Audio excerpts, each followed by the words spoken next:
கலர்ஃபுல்லா வந்திருக்கு. டேஸ்ட் பண்ணிடலாம். ரொம்ப டேஸ்டா இருக்கு. Welcome to my kitchen videos. போட்டியோட சால்னா செய்ய போறேன்.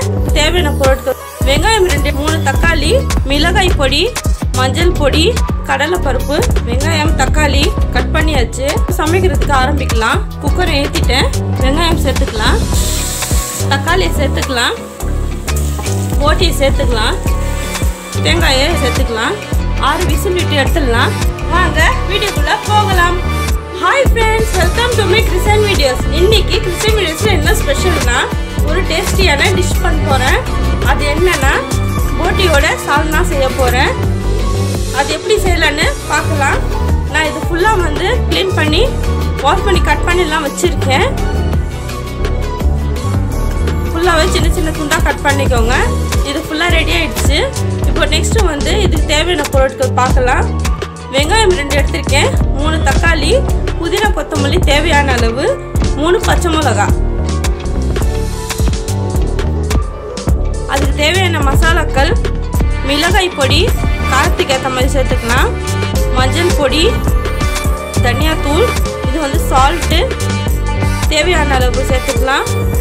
இது வந்து கரம் மசாலா 1/4 டீஸ்பூன் அளவு எடுத்திருக்கேன், சோயா சாஸ் 1/2 டீஸ்பூன், ஜீரகத்தூள் வந்து 1/2 டீஸ்பூன் எடுத்திருக்கேன். இது வந்து தேங்காய் வந்து அரைச்சி எடுத்து வச்சுருக்கேன். இதுவும் சேர்த்து தான் பண்ண போகிறது. இது வந்து ஜிஞ்சர் கார்லிக் பேஸ்ட்டு, இதுவும் வந்து 2 டீஸ்பூன் அளவு எடுத்திருக்கேன். ஜிஞ்சர் கார்லிக் பேஸ்ட் வந்து 2 டீஸ்பூன் அளவுக்கு சேர்த்துக்கலாம். இது வந்து கடலைப்பருப்பு வந்து ஒரு 2 பிடி அளவுக்கு தான் எடுத்திருக்கேன். இதை வந்து நல்லா வாஷ் பண்ணி ஊற வச்சுருக்கேன். இதுவும் சேர்த்து தான் இப்போ பண்ண போகிறோம். நெக்ஸ்ட்டு வந்து வெங்காயம் தக்காளி கட் பண்ணிவிட்டு சமைக்கிறதுக்கு ஆரம்பிச்சிடலாம். ஆயில் வந்து தேவையான அளவு சேர்த்துக்கலாம். இவ்வளோ தான் சேர்க்கணும்னு சொல்லி அவசியம் இல்லை. தேவைக்கு ஏற்ற மாதிரி ஆயிலை சேர்த்துக்கலாம். வெங்காயம் தக்காளி கட் பண்ணியாச்சு. கொத்தமல்லி புதினா வந்து கொஞ்ச நேரம் கழித்து கட் பண்ணி சேர்த்துக்கலாம். இந்த கடலை பருப்பு மட்டும் கொஞ்சம் ஊறி இருக்கணும். கொஞ்ச நேரம் வந்து ஊற வச்சுடுங்க. இப்போது சமைக்கிறதுக்கு ஆரம்பிக்கலாம். நான் இப்போ குக்கரில் தான் செய்ய போகிறேன். ஏன்னா சீக்கிரமாக வறுத்து முடிச்சிடும் அதில் செஞ்சாக்கா. குக்கர் இல்லாதவங்க பாத்திரத்தையும் நீங்கள் செஞ்சுக்கலாம். உங்களுக்கு எந்த பாத்திரம் தேவைப்படுதோ அதில் நீங்கள் சமைச்சிக்கலாம். டைம்னா கொஞ்சம் அதிகமாக எடுத்துப்போம். குக்கர்னா ஒரு 5 விசில் விட்டு எடுத்துடலாம், சீக்கிரமாக முடிஞ்சிடும். இப்போது சமைக்கிறதுக்கு ஆரம்பிக்கலாம்.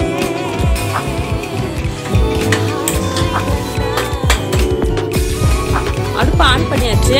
குக்கரை ஏற்றிட்டேன். இப்போ கொஞ்சம் நேரத்துலேயே அரிசி சேர்த்துக்கலாம். இப்போ ஆயிலில் சேர்த்துக்கலாம். தேவையான அளவு அரிசி சேர்த்துக்கோங்க. வெங்காயம் சேர்த்துக்கலாம்.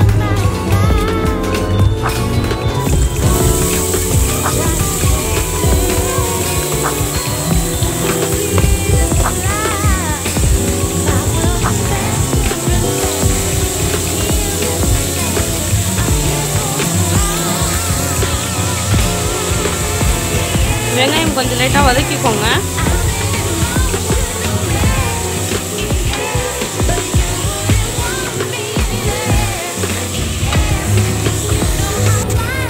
வெங்காயம் அதிகமாக வதங்கணும்னு சொல்லி அவசியம் இல்லை. ஏன்னா இது குக்கரில் செய்கிறதால வெங்காயம் அதிகமாக வந்து வதங்க தேவையில்லை. இப்போது கரம் மசாலாவை சேர்த்துக்கலாம். ஏன்னா ஏலக்காய், பட்டை, லவங்கம் சேர்க்காததுக்கு கரம் மசாலா சேர்த்துக்கலாம். சேர்த்து கொஞ்சம் லைட்டாக வதக்கிக்கோங்க.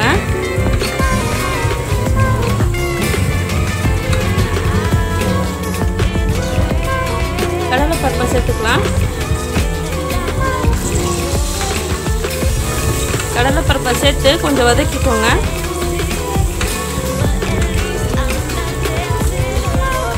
இப்போ தக்காளியை சேர்த்துக்கலாம்.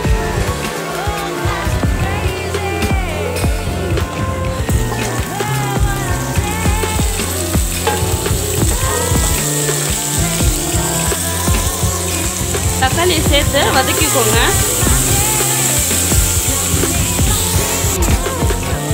கொஞ்ச நேரத்துலேயே வந்து கொத்தமல்லி புதினாவை கட் பண்ணி சேர்த்துக்கலாம். நான் எப்பவும் வந்து கொத்தமல்லி புதினா சீக்கிரமாக கட் பண்ண மாட்டேன். ஏன்னா கலரே மாறிடும் கொத்தமல்லி புதினா அது. அதனால் வந்து சமைக்கும் போது தான் கட் பண்ணி சேர்த்துப்பேன். இப்போ போட்டி சேர்த்துக்கலாம்.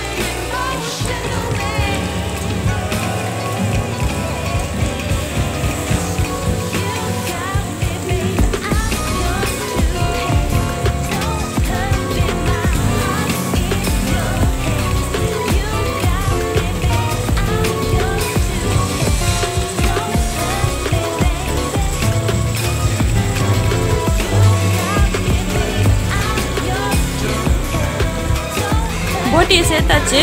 இப்போ கொஞ்சம் வதக்கிக்கலாம்.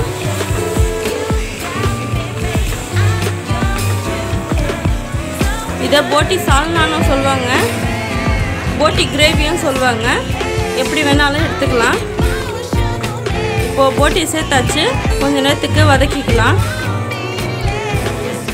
போட்டியை வந்து நீங்கள் எவ்வளோ வதக்குறீங்களோ போட்டியோட ஸ்மெல்லு இல்லாமல் இருக்கும்.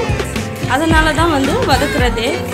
கொஞ்சம் நல்லா வதக்கிக்கோங்க. அது இருக்கிற தண்ணியும் வந்துட்டே இருக்கு பாருங்க. அதுக்காக வதக்குறதே. இதே மெத்தடில் நீங்கள் செஞ்சீங்கன்னா ரொம்ப டேஸ்ட்டாக இருக்கும்.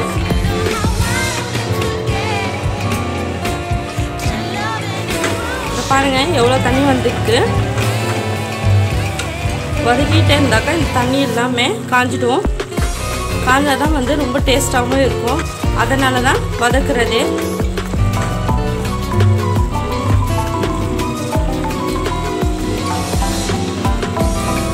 இப்போ இஞ்சி பூண்டு பேஸ்ட்டை சேர்த்துக்கலாம். 2 ஸ்பூன் அளவுக்கு எடுத்திருக்கேன் இஞ்சி பூண்டு பேஸ்ட்டு. அதை சேர்த்துக்கலாம்.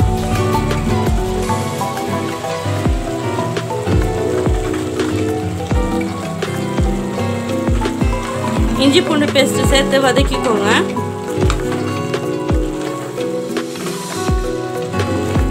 அப்போ தான் டேஸ்ட்டும் ஸ்மெல்லும் சூப்பராக இருக்கும்.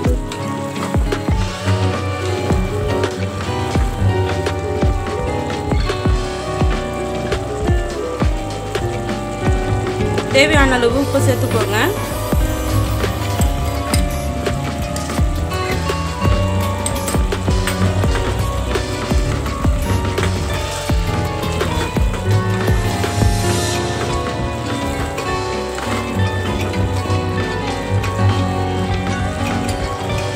கொத்தமல்லி புதினா கட் பண்ணிட்டேன், அதையும் சேர்த்துடலாம்.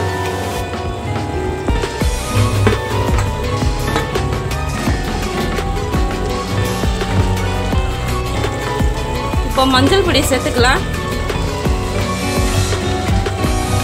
1/4 ஸ்பூன் அளவு தான் சேர்த்துருக்கேன். மிளகாய் பொடி வந்து காரத்துக்கு ஏற்ற மாதிரி சேர்த்துக்கோங்க. காரம் வந்து இவ்வளோ தான் போடணும்னு அவசியம் இல்லை. தனியா பவுடர் சேர்த்துக்கலாம்.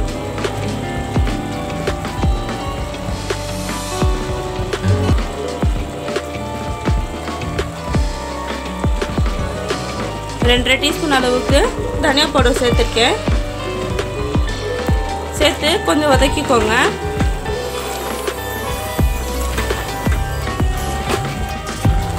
பார்க்குறதுக்கே வந்து கலர்ஃபுல்லாக இருக்குது. சாப்பிட்டா இன்னும் டேஸ்ட்டாக இருக்கும். நீங்கள் இதே மெத்தடில் செஞ்சு பாருங்கள், டேஸ்ட் கண்டிப்பாக பிடிக்கும்.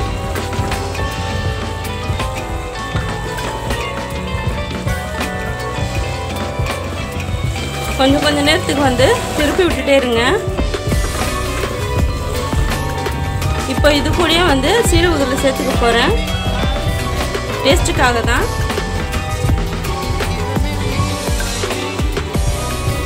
சோயா சாஸும் சேர்த்துக்கலாம்.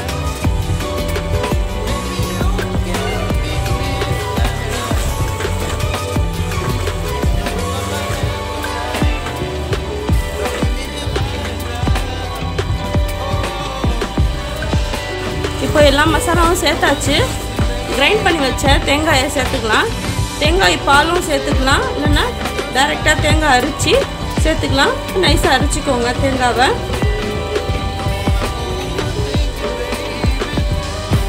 நான் தேங்காயோட பெருஞ்சீரகம் சேர்த்து அரைச்சிருக்கேன். பெருஞ்சீரகத்தோட டேஸ்ட் பிடிக்கிறவங்க வந்து தேங்காயோட சேர்த்து அரைச்சிக்கலாம். அப்படி வேணும்னா வெறும் தேங்காயை அரைச்சி சேர்த்துக்கலாம். இப்போ இந்த தேங்காயை சேர்த்துக்கலாம்.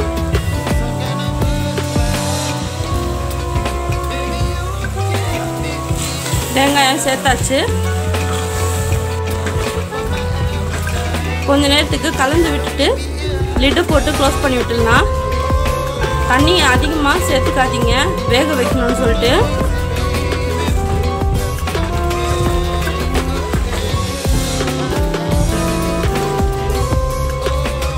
லிட்டை க்ளோஸ் பண்ணும்போது உப்பு காரம் எல்லாமே பார்த்துக்கோங்க. கம்மியாக இருந்துச்சுன்னா சேர்த்துக்கலாம்.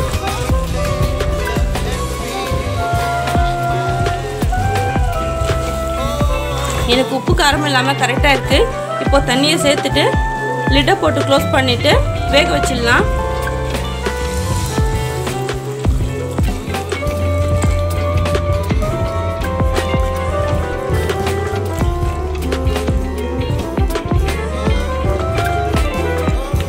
நான் இதில் 1/2 லிட்டர் அளவுக்கு தான் தண்ணி சேர்த்துருக்கேன். அதிகமாக தண்ணி சேர்த்துக்காதீங்க. தண்ணி சேர்த்தாச்சு. இப்போது லிட்டை போட்டு க்ளோஸ் பண்ணிவிட்டு ஒரு 5 விசில் இல்லைன்னா 6 விசில் கூட விட்டு எடுத்துடலாம். நல்லா வெந்திருக்கும். டேஸ்ட் அப்போ தான் நல்லா கொடுக்கும். அதனால் ஒரு 6 விசில் விட்டு எடுத்துடலாம். லிட்டை க்ளோஸ் பண்ணியாச்சு. 6 விசில் விட்டு எடுத்துடலாம். 6 விசில் விட்டாச்சு. இப்போ குக்கரை ஓப்பன் பண்ணி பார்த்துடலாம். வாவ், கலர்ஃபுல்லாக வந்திருக்கு. கிரேவி எப்படி இருக்குன்னு பார்த்துடலாம். சூப்பராக வந்திருக்கு. நீங்கள் இதே மாதிரி செஞ்சு பாருங்கள். கண்டிப்பாக டேஸ்ட்டு பிடிக்கும்.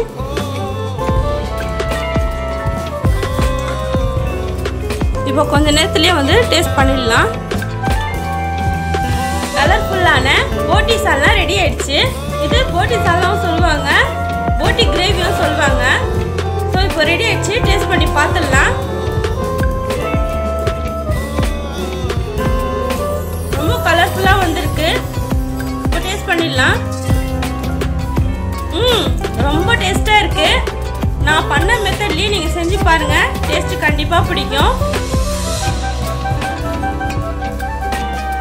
இந்த வீடியோ பார்த்த உடனே மறக்காம லைக் பண்ணுங்க, ஷேர் பண்ணுங்க, சப்ஸ்கிரைப் பண்ணுங்க.